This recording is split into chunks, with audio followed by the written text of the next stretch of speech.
É, galera do Primeirão, aquele abraço, professor Ebinho na área, tá?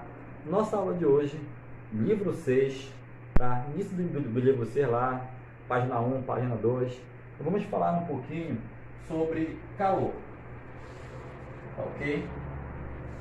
Então, bora recapitular um pouquinho. Nós sabemos que calor é uma energia térmica que está sempre em movimento e que o calor sempre passa do corpo que tem maior temperatura para outro de menor temperatura.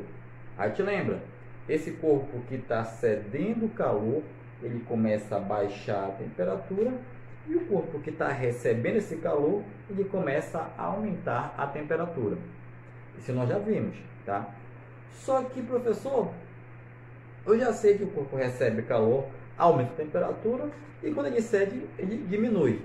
Mas que tanto de calor ele tem que ceder ou receber para poder variar a temperatura? Ah, neguinho, é isso aí que nós estudamos em calorimetria.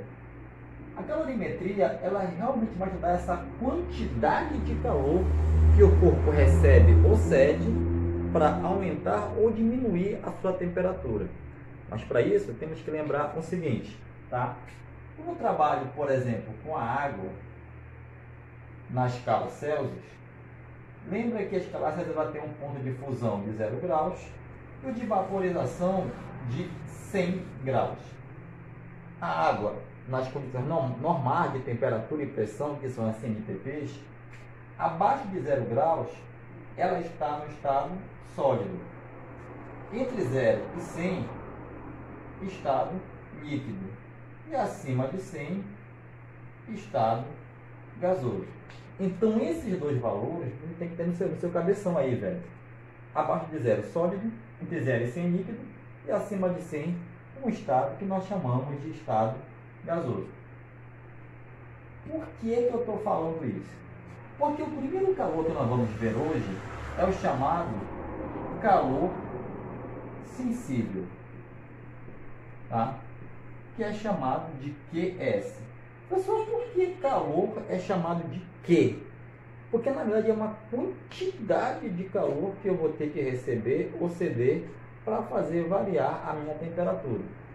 Então o calor sensível ele tem duas qualidades aqui, tá? Duas especificações. Primeiro, ele vai mudar a temperatura. Então o calor sensível é aquele que muda a temperatura. Tá? Então, ou a temperatura vai subir ou ela vai descer. Ela não pode ficar na dela lá.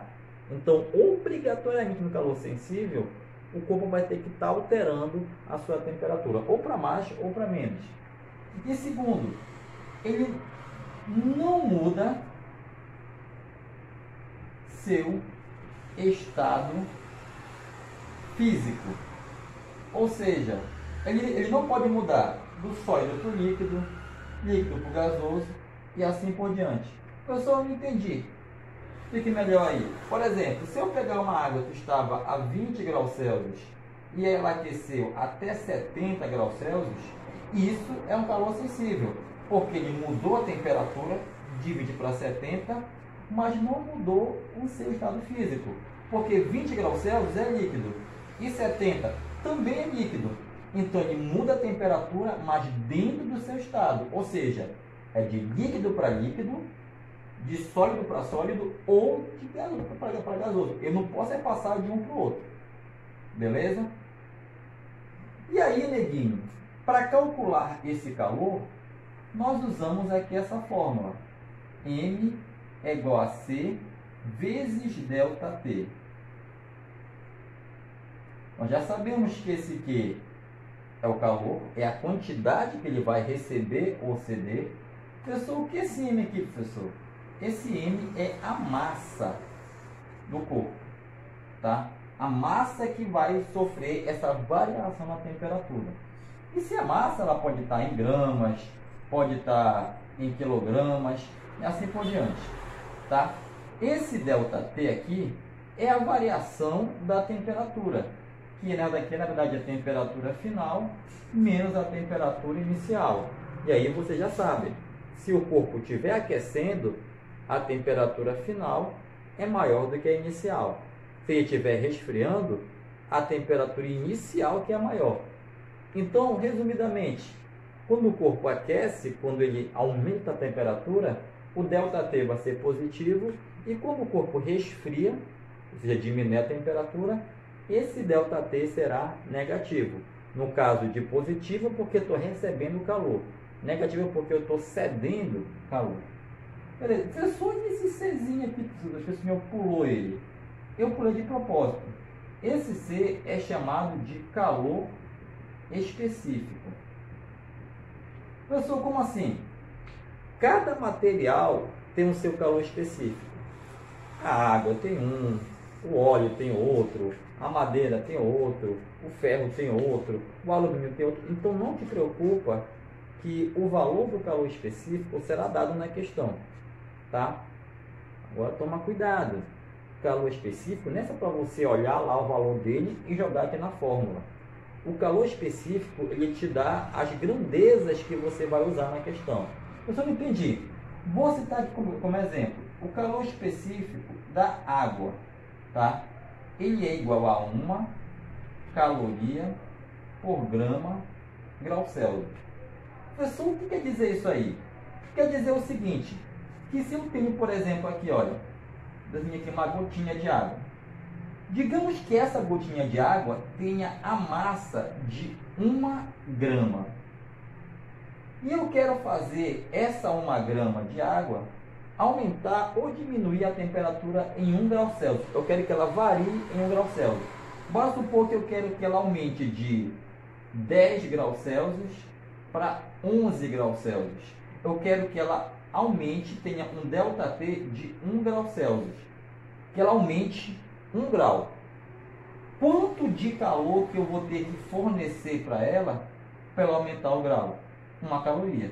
Então, se eu fornecer 1 caloria para 1 grama de água, ela vai aumentar 1 grau Celsius. É isso que quer dizer. E quando na questão de 10 aqui, quer dizer o quê? Que na questão, obrigatoriamente, tu vai ter que trabalhar com a temperatura, com o calor em caloria, não pode ser em joule, se for isso aqui.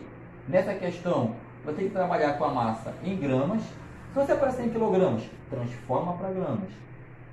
E a temperatura em graus Celsius. Se aparecer em Fahrenheit ou Kelvin, tu transforma para graus Celsius. Tá certo? Então, o calor específico, além de cada material ter o seu, ele te fala também quais são as grandezas que você irá trabalhar na questão. Outra coisa importante é que tem uma medida chamada de kcal. O kcal, na verdade, é quilocaloria. Só quilocaloria nós sabemos que a palavra quilo quer dizer 1000. Então, na verdade, 1 kcal é igual a 1000 calorias. Você vê muito isso, por exemplo, nos alimentos. Isso é verdade. Os alimentos também são dados em calorias. E por quê? Porque caloria dos alimentos é a energia biológica. E toda energia ela pode ser dada em calorias. No nosso caso, é a energia térmica em trânsito, que é o calor, mas que também é uma energia. Então, toda energia é dada em calorias. Então, resumindo, calor sensível é quando o corpo está alterando a temperatura, ou para mais ou para menos, mas sem mudar o seu estado físico. Fórmula, essa aqui, que você vai lembrar do gatinho. Olha o gatinho aqui, bonitinho. Olha o gatinho, olha o gatinho, olha o gatinho. Professor, por que gatinho? Te lembra do Mr. Cat, que é o gatinho. Então, vai calcular o calor sensível. Lembra que o gato também é muito sensível. Então, o Mr. Cat, onde M é a massa, o C é o calor específico e o ΔT é a variação da temperatura, que vai ser a temperatura final menos a inicial. Lembrando que 1 quilocaloria é igual a 1000 calorias. Correto?